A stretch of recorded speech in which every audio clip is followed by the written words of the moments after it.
Pagani oh. Kaano din mo sa marin unsam ni. Pagani oh. Yun mga idol, sa mapagpalang araw sa lahat. At magandang hapon sa lahat ng mga solid supporters natin, sa lahat ng mga silent viewers, sa lahat ng mga OFW. Miga love shoutout sa inyo lahat mga idol. Abangan nyo, akyat na ako ng bundok mamayang hapon.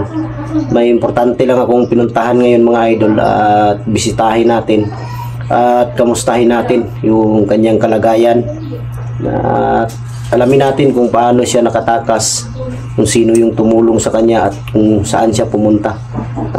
Diretso na ako dito mga idol, hindi na ako nag-video papunta dito, hindi na ako nag-video sa labas. Pumunta na ako diretso dito sa loob nila, para makamusta natin yung kalagayan ni Kyong, kung paano siya nakaligtas. At yun, miga love shoutout sa inyong lahat,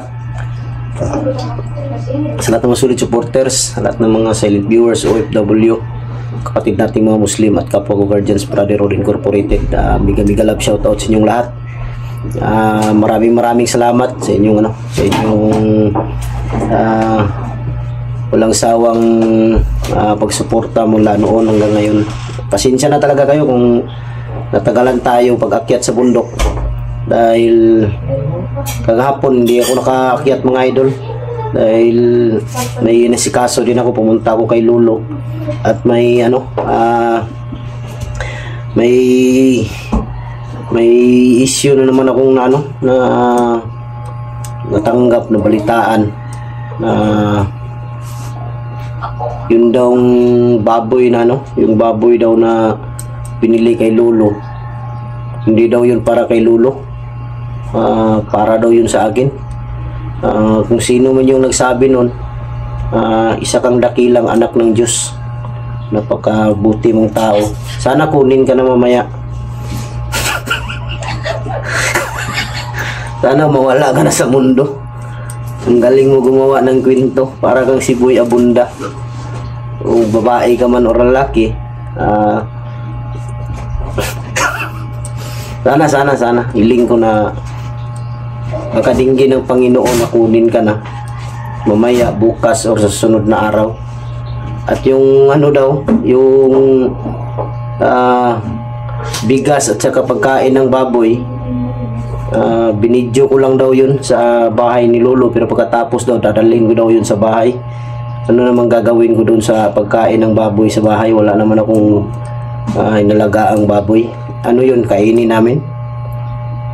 Maraming mga idol, maraming mga issue ba na mga ganyan. May iba din na ang galing gumawa ng kwento, akala mo naman totoo at akala mo naman mga malilinis. May mga tinatago din palang mga sikreto. Kaya bago tayo pumuna ng tao, kailangan isipin muna natin. At yung dinala ko pa kay Lolo, para kay Lolo talaga yun, hindi para sa akin yun. Yun lang. Napakabait nyo, napakabuti nyong tao. Galingan nyo pa gumawa ng kwento para maging masaya tayo. Yan. Sana kunin na kayo ni Lord. Yan mga idol. Dito po si Kyong. Kyong, gusto Kyong? Ginaya. Kira kamay. Asam to yung samad mo? Dito. Asam? Dito. Gu manig-balak yung. Pagani oh. Kaano din mo sa marin unsam ni. Pagani oh. Unsam na? Pasa ba? Kani mo ni igong igos bala? Pero sila ni. Kisig tayo anak yung. Itong manambalay na akong gidiritsuan. Pero ang nagkuan si mga Kyong, ang nagtabang yun si mga pagkuan ba, pagtakas bitaw. Tumulong sa akin. Oo. Isa yung assassin. Hindi napakilala sa akin. Isang assassin? Hindi napakilala. Basi ka itong assassin nga itong pakitaan permente. Sabi niya na daw, kay ito kilala daw natin siya, pero assassin kay napod biya ng paggawas na mo, napoy ni tabang sa mga paggawas, tunaligtas na mo sila Tikboy, tagabantay siya ba? Tagabantay ako, kinsa ka? Tagabantay daw siya sa akuan. Tagabantay? Oo, kumbot mo sa klaseng tagabantay. Lahi po siguro itong assassin, lahi po itong tagabantay mo nang Basta mo to kuan, mo to yung amo to nagtabang si mo. mo na pag-ilaw po kag kita karon na Mga pila nagkakadlaw do kauli gyud. bago ko eh. Apa ko ba kauli? Kuan ba magpapakadlaw to. Sige may pangita si mo sa kwan. May gani kay na mga kwan supporter pod maingon nga nakauli na daw ka. Dagana din ang samad kyo ngayon. Nasamad po lagi mong tuhod kyo. Oh, sa. Pero samad no. Na diapil din na day. Maraming sugat si Kyo mga idol, may sugat sa tuhod. Hait siguro ning kutson.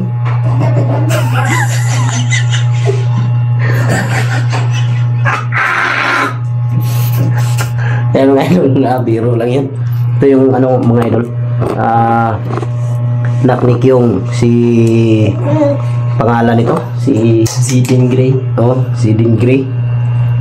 Parang ano mga idol, parang Xerox copy talaga ba? Wala kahit sang anggulo mo tingnan. Oh, wow. Kyong na Kyong talaga kahit saan mo tingnan. Anong plano mo Kyong? Anong plano mo? Akyat ka pa ng bundok? Hindi na guro yan. Hindi na? Hindi sa pa ngayon. Hindi po. Pero akyat ka pa susunod. Baka sa susunod pa. Yun mga idol, hindi daw muna si Kyong mag-explore. Siguro magano siya, magpahinga. Pagkakaalam ko para mag-aral yata si Kyong. Doktor yung kukunin na. Binuha ko. Manguling mga iko. Ha? Manguling. Ay! Kala ko mag-aral ka, doktor yung kukunin mo. Hindi, manguling ako. Maguling? Kahoy ba? Yung kahoy na gagawing uling. Yung asawa ni Kyong nandyan sa ano mga idol sa labas. Hindi na ako nag-video din sa labas dahil baka alam nyo naman, mabuti dito sa loob, posible naman malaman pa nila to. Di kuan lang ko diri kung kumusta ta ka ba? Kay daghan kayo nagkuan Kyong. Maraming request na mga supporter na gusto nilang makita ka ba? Kung okay ba daw yung kalagayan mo, okay ba daw yung lagay mo. Sabi ko may lagay.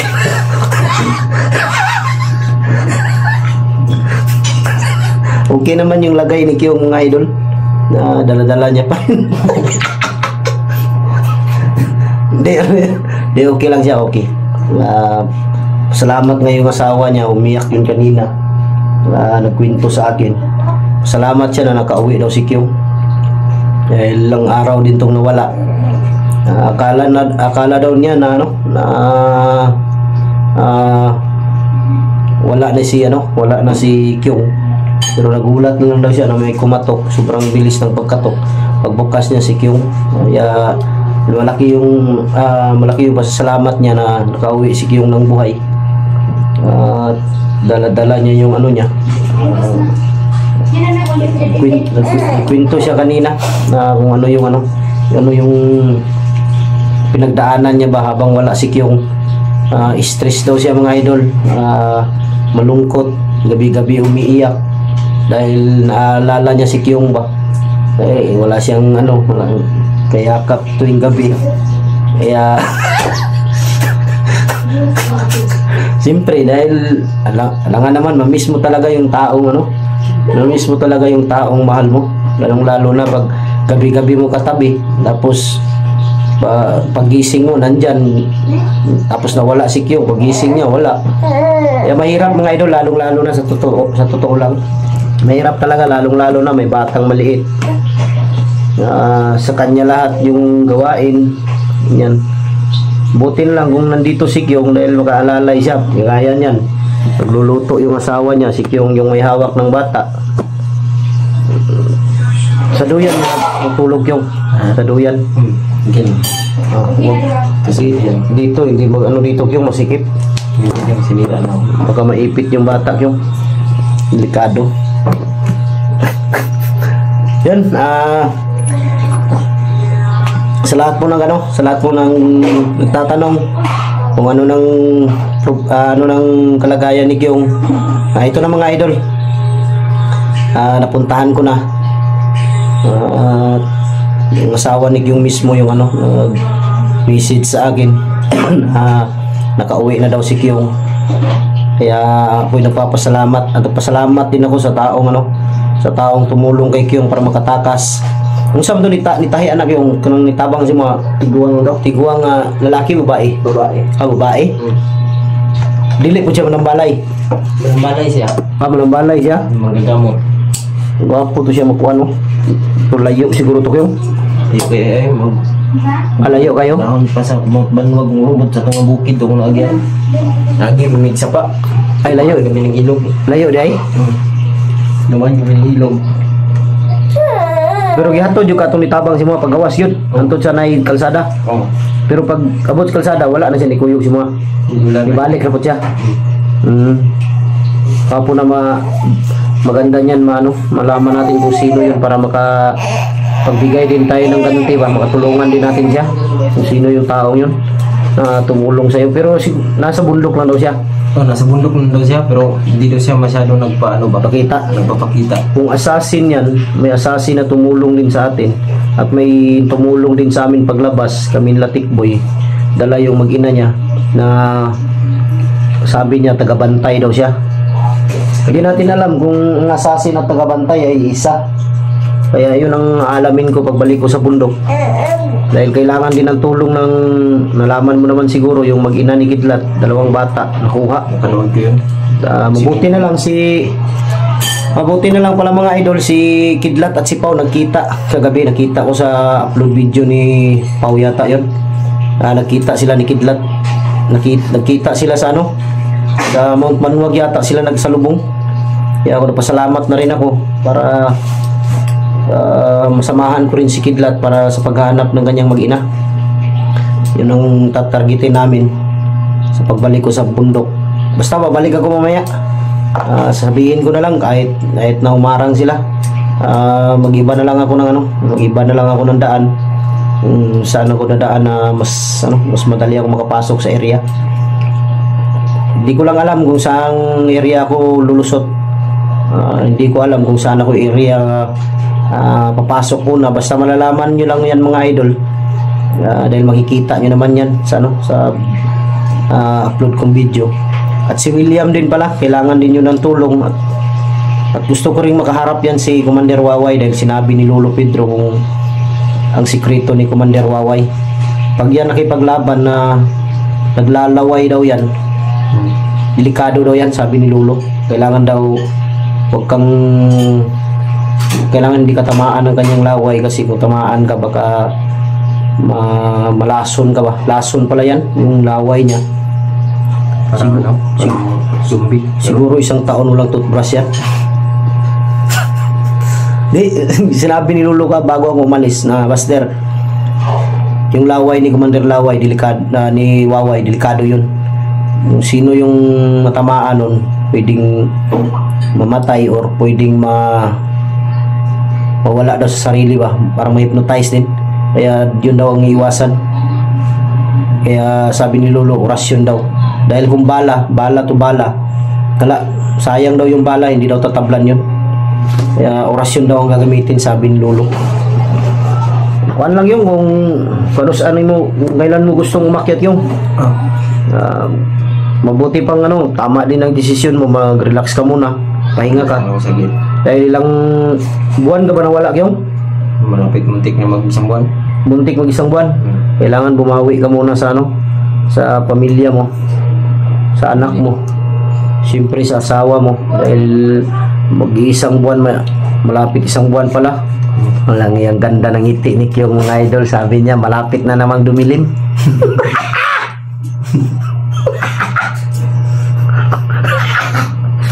Huwag kang mag-alala yung patungo to sa dilim.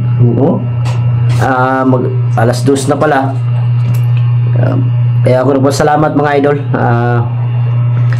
Kita natin si Kyung, napuntahan na natin na ligtas pala. Kaya salamat talaga tayo sa Panginoon na walang nangyaring masama sa kanya. May mga galos nga lang, may mga sugat lang diyan. May mga sugar ang pasok yan po. Di ko siguro na yung basig sa PC na mapagikot si mo. No? Hindi na magipahid sa kuha. Nagipahin? Oo. Ako anak. Nang gipaso. Iwan ko lang kung ano, para siyang ano, malapot na parang ano ba? Gipaso ka na ba yun? Maglaway na to ba? Basig mo ano igingon ni Lolo lagi. Kay Sa butilya gibutang. sabi ni Lolo yung laway daw ni Commander Waway pag nakadikit sa balat mo, para kang masusunog ba? Basig mo. Mauna we. Ay lang kumpiyansa ko nga. Pero wala akong kaganakwanan sa baba. Wala mo noon. Na, mabiingon Lolo kay basig ma. Napaday dia oh. Hindi yung kon eh. Daming sugat ni Kyong mga idol oh. May gani Kyong no, kaya nakatakas juga Kyong. Gani. Haluoy ito siya semua siguro Kyong itong nitabang. O nakitaan juga niya nga nagihan siguro kanya. Di man kay sometime namin dito sa area kay ni kuan si Kalit ba ni. Dumas si Kalit. Hindi pamatay tanan. Ganatay niya lahat. Nagkuhan to siya, nagsuro ito siya. Yan nagihan kanya, nakitaan. Itong itabangan ka. So yun mga idol, hindi na tayo magtagal dahil uwi pa ako mga idol. Ito na, maraming salamat din sa inyo. Yung, sa lahat ng nag-request, ito na yung request niyo mga idol na makita ninyo si Kyong dahil hindi na ninyo nakita. Kaya yun, maraming salamat. God bless sa ating lahat. I love you all.